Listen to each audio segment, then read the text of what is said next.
Or once again, Nissan Navara, problema po nito, kapag po nag-AC tayo, bumibitaw po yung AC niya. Noong una po, kapag nag-switch po siya, 1, gumagana, 2, bumibitaw, 3, bumibitaw, 4 lang ang gumagana ng blower.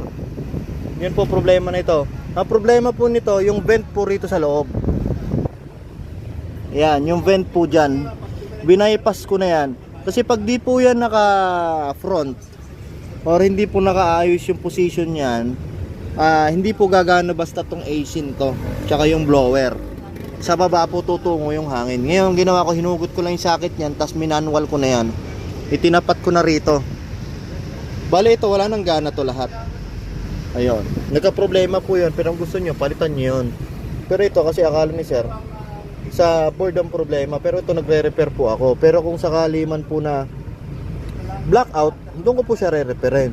Pero sa case po kasi na to, hindi ko muna to ni-repair kasi hindi naman siya sira. So, kung tutusin, pwede naman natin siya repairin. Sisingil tayo kay sir.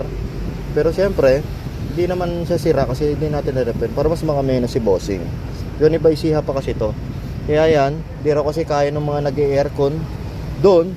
Kasi kung makikita nyo yung multimeter ko, chinek ko yung resistance ng block resistor. Buo naman siya. Yung nagpalit na siya ng resistor block. Buo rin yung blower.